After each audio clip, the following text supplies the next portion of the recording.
बकवास करने वाला व्यक्तिगत एक दूसरे के खिलाफ मत करिए। तमीज में रहे, उतार दूंगा, तमीज में रहे ना। इंदिरा गांधी चोर थी, ये स्वीकार रहे हैं। राजीव गांधी चोर थे, स्वीकार रहे हैं। श्रीमती सोनिया गांधी कार्यकाल में चोरी का कार्यकाल था, ये स्वीकार रहे हैं। गजब की बात है भाई। तो मतलब सरकार बीजेपी की है, बीजेपी इलेक्शन कमीशन को बचाएगी, इलेक्शन कमीशन सरकार बनाने में बीजेपी की मदद करेगा। लेकिन बहुत सारे डेमोज भी आए कि वोट किसी को भी डालो, पर्ची बीजेपी की निकलती है।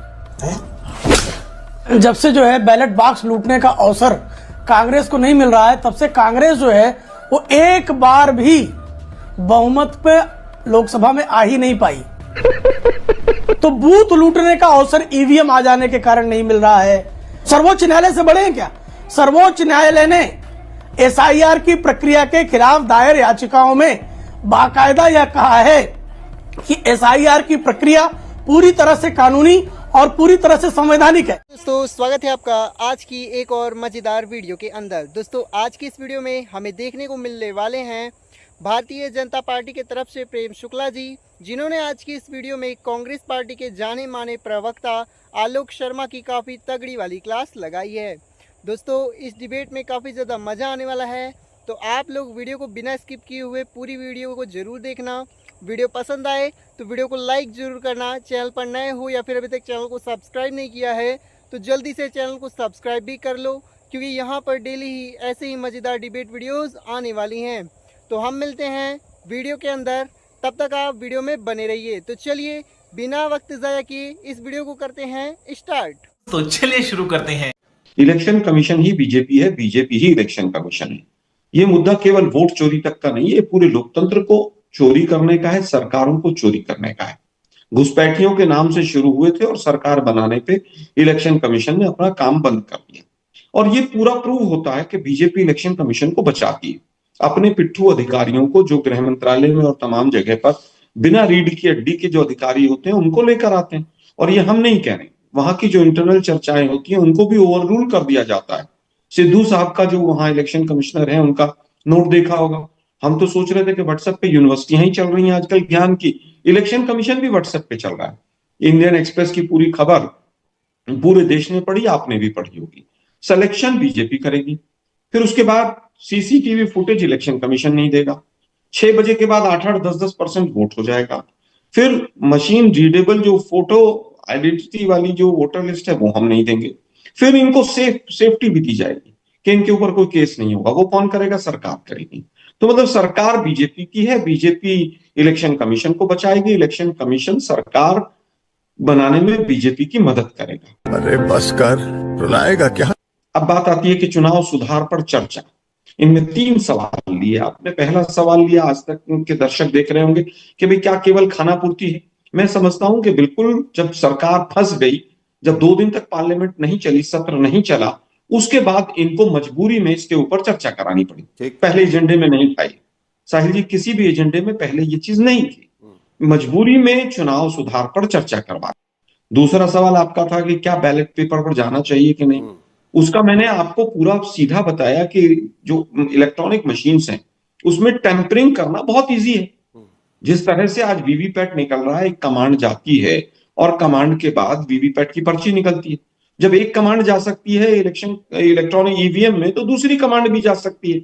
तीसरी चीज ये है कि बहुत सारे डेमोज भी आए कि वोट किसी को भी डालो, पर्ची बीजेपी की निकलती है। अब तो सच बोल।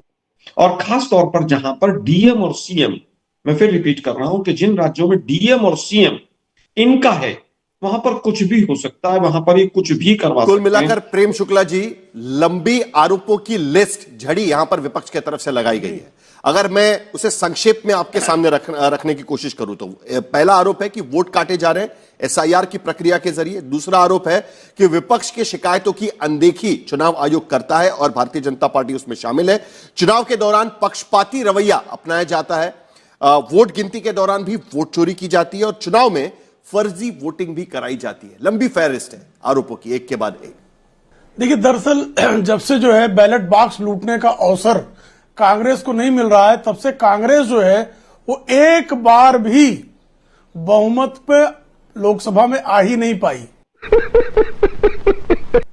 आज आदरणीय निशिकांत दुबे जी ने संसद में श्रीमान पी शिवशंकर जो कांग्रेस के मंत्री थे, उनसे इंद्रजीत गुप्ता जी ने, जो प्रश्न पूछा था, जिसके जवाब में उन्होंने बताया था किस तरह से बिहार में 1980 के चुनाव में 324 में से 81 सीटों पर चुनाव जो है फिर से कराने पड़े थे। क्यों?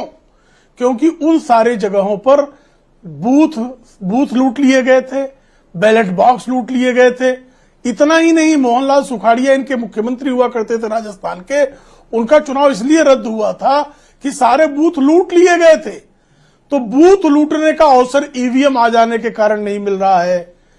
1984 में जब श्रीमती मेनका गांधी चुनाव लड़ रही थी श्रीमान राजीव गांधी के खिलाफ अमेठी में, तब भी किस तरह से मेनका गांधी ने शिकायतें की थी निर्वाचन आयोग को, और जिन पर कोई ध्यान नहीं दिया गया था।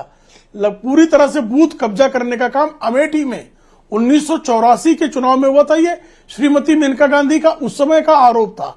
और ऐसे तमाम आरोप और तमाम सबूत बाकायदा नलिनी सिंह ने तो एक डॉक्यूमेंट्री बना के किस तरह से बूथ लूटने की प्रक्रिया बिहार में की जाती थी, 1990 के दशक की सबसे प्रख्यात डॉक्यूमेंट्री नलिनी सिंह ने बनाई थी। ये हर किसी को भली भांति याद है। जहां तक निर्वाचन आयुक्त नियुक्त करने की बात है, नवीन चावला के बारे में तो उनके सहयोगी निर्वाचन आयुक्त ने बाकायदा शिकायत की थी कि किस तरह से निर्वाचन आयोग की सारी गतिविधियां जिनका कोई लेन देन नहीं था। श्रीमती सोनिया गांधी कौन थी? नेशनल एडवाइजरी काउंसिल, एक असंवैधानिक पद जो निर्मित किया गया था, उसके प्रमुख को रोज की गतिविधियां निर्वाचन आयोग की ब्रीफिंग की जाती थी। अरे बाप रे, ये तो धोती खोल रहा। ये कौन नहीं जानता इस गतिविधि को? और इतना ही नहीं, अभी श्रीमान मनीष तिवारी जो हैं संसद में खड़े होकर कह रहे थे कि ये जो एसआईआर की प्रक्रिया है संवैधानिक है, वो सर्वोच्च न्यायालय से बड़े हैं क्या? सर्वोच्च न्यायालय ने एसआईआर की प्रक्रिया के खिलाफ दायर याचिकाओं में बाकायदा यह कहा है कि एसआईआर की प्रक्रिया पूरी तरह से कानूनी और पूरी तरह से संवैधानिक है। कांग्रेस के सरकार के जमाने में जो संसदीय सिलेक्ट कमेटियां बनी थी, उस सिलेक्ट कमेटियों की तरफ से रिकमेंडेशन किया गया था कि एसआईआर होना चाहिए। अब एसआईआर हो रहा है, ये कह रहे हैं कि वोट काट देते हैं। सुप्रीम कोर्ट बार बार कह रहा है बिहार के मामले में कि भाई एसआईआर की प्रक्रिया को कंप्लीट हुए महीनों बीत गए, एक जो वैध वोटर रहा हो और जिसका नाम काट दिया गया लाके दे दीजिए। आज तक कांग्रेस वाले ले जाके नहीं दे पाए, न जिन लोगों ने अन्य जो कांग्रेस के जो बगल बच्चा साथी हैं एनजीओ वाले, वो भी आज तक नहीं ले जाके दे पाए। क्यों नहीं दे पाए भाई? ये बड़ी अच्छी बात कही आप। आज राहुल गांधी आरोप लगाने की कोशिश कर रहे हैं कि जब वो वहां पर बैठते हैं तब सामने सरकार की तरफ से दो लोग होते हैं, प्रधानमंत्री और अमित शाह या मंत्री जो होंगे, और यहां पर नेता विपक्ष होते हैं। उन्हें बोलने का मौका नहीं मिलता, उनकी बात की कोई तवज्जो ही नहीं रहती इस पूरे मामले में। क्यों ना इसमें सीईसी लाया जाए, क्यों ना इस पे सीजेआई की नियुक्ति की जाए, जिस तरीके से सुप्रीम कोर्ट ने कहा था। कहीं ना कहीं मैसेज के लिए अच्छा होगा लोगों के सामने कि भाई निष्पक्ष तरीके से चीफ इलेक्शन कमिश्नर की नियुक्ति की जा रही है। जी साहिल जी, इसका मतलब यह है कि सुकुमार सेन से लेकर कांग्रेस के 2014 के कार्यकाल तक जितने निर्वाचन आयुक्त नियुक्त किए गए, मुख्य निर्वाचन आयुक्त नियुक्त किए गए, वो सारे चोर और बेईमान थे, और बेईमानी के कारण किए गए, क्योंकि तब तो नियुक्तियां सरकार ही कर रही थी। ये तो आदरणीय नरेंद्र मोदी जी के कार्यकाल में पहली बार हुआ है जब निर्वाचन आयुक्त की नियुक्ति के लिए बनी समिति में अपोजिशन लीडर को स्थान दिया गया है। इसके पहले तो अपोजिशन लीडर को स्थान ही नहीं दिया गया था। तो जवाहरलाल नेहरू चोर थे, ये स्वयं स्वीकार रहे हैं। इंदिरा गांधी चोर थी, ये स्वीकार रहे हैं। राजीव गांधी चोर थे, स्वीकार रहे हैं। श्रीमती सोनिया गांधी कार्यकाल में चोरी का कार्यकाल था, ये स्वीकार रहे हैं। गजब की बात है भाई। आज तो अपोजिशन लीडर को उस समिति में सदस्यता प्रदान की गई, तो उनको आपत्ति है। भाई इसके पहले कौन नियुक्तियां करता था भाई? कि अगर आपको लगता है कि कुछ गलत हुआ है तो न्यायालय में जाइए, जिस तरीके से राजनारायण गए थे 1971 में और वहां से फैसला लेकर आए वो, जिसके बाद देश की राजनीति बदल गई थी। आज हालत ये है साहिल जोशी जी, कि हिंदुस्तान के ज्यादातर हाई कोर्ट में एबीवीपी के लोग बैठा दिए गए। एक जज के यहां दिल्ली के अंदर कमरा भर के नोट मिले थे। क्या हुआ उसके ऊपर? जिस देश के अंदर चीफ जस्टिस ऑफ इंडिया को सरेआम वीएचपी का कार्यकर्ता, विश्व हिंदू परिषद का अशोक सिंघल का करीबी सरेआम कोर्ट के अंदर जूता मार रहा हो, किस तरह का न्याय हो रहा होगा पूरा देश देख रहा है। किस तरह की न्याय प्रक्रिया चल रही होंगी। आज भी तमाम टिप्पणियां आ रही हैं कि बुलडोजर से ही सारा न्याय हो रहा है, न्यायालय बंद कर देनी चाहिए। ये आप समझिए बात को कि पूरे देश के लोकतंत्र को कब्जा लिया गया है। आप लोग भी सतर्क हो जाइए। एनडीटीवी कैसे बिका था पूरा देश तो आपको जानता। क्या चाहिए? आप कहते हैं कि आप अदालत पर आपका भरोसा नहीं है, आप कहते हैं कि चुनाव जी, आयोग मैंने ये नहीं निष्पक्ष कहा कि नहीं है। अदालत पर भरोसा सारी नहीं। चीजें गलत तरीके से हो मैंने रही ये है, नहीं कहा। तो मैंने ये आखिरकार नहीं क्या कहा कि करें? अदालत पर भरोसा क्या नहीं। होना देखो चाहिए? साहिब, एक विपक्षी साहिब जी, पार्टी मैंने के नहीं रूप कहा में आपको अदालत क्या पर करना भरोसा चाहिए? नहीं। मुझे लगता है कि अगर विपक्ष के एक लीडर को बुला लें और बहुमत से फैसला होना हो, सबसे बड़ा वोट चोर आज का प्रधानमंत्री और उनका एक पिट्ठू मंत्री दोनों मिलकर बैठ के सब तय कर लें, तेरा तो गेम बजाना पड़ेगा। तो वोट चोर कौन हुआ? सबसे बड़ा वोट चोर हुआ नरेंद्र मोदी। शब्दों का प्रयोग हो रहा है पिट्ठू। अरे भाई, किसने कहा था अभी पंडित नेहरू के लिए वोट चोर? कहूंगा चले, कोई भी अपने नेता के बारे में शब्दों का इस्तेमाल ना करे, ना आप प्रेम शुक्ला जी किसी को चोर कहे, ना वो पिट्ठू कहे। चोर कहना राहुल गांधी एक डिग्निटी रखते हैं। समझ आ गई देखिए, बात। ये डिबेट किसी और बात पर साहिल चल जी को रही भी समझ आ है। गई। एक दूसरे पर मत करिए प्लीज। नहीं, प्रेम शुक्ला जी शुक्ला प्लीज। बकवास कर रहे थे जब साहिल जी ने नहीं रोका उसको। मैं दोनों को वापस कह रहा आता हूं, हूं मैं मुद्दे दोनों पर। को कह रहा हूं इस बात को। बकवास नहीं, पहले नहीं रोका आपने, पहले रोक देते तो रुक जाते। जैसे बकवास इसीलिए अरे बकवास मत करो यार तुम। देखिए चुप रहो। Prem Shukla ji please please Prem please, Shukla please, जैसा प्लीज। बकवास करने वाला व्यक्तिगत एक दूसरे के खिलाफ मत करिए और बात करें, वरना मुझे आगे बढ़ना पड़ेगा। प्लीज प्लीज प्लीज, दोनों से मेरी रिक्वेस्ट है, प्लीज। उतार दूंगा, तमीज में रहना। मार साले का खोपड़ी तोड़ साले। तो आज की वीडियो में आप लोगों ने देखा कि किस तरह से प्रेम शुक्ला जी ने आलोक शर्मा के सामने काफ़ी सारे तथ्य रखे और उन तथ्यों को सुनने के बाद आलोक शर्मा की बोलती एकदम से बंद हो गई। तो दोस्तों, आपका क्या ओपिनियन रहा इस डिबेट वीडियो को देखने के बाद? आप लोग अपना ओपिनियन हमें नीचे कमेंट सेक्शन के माध्यम से ज़रूर बताना।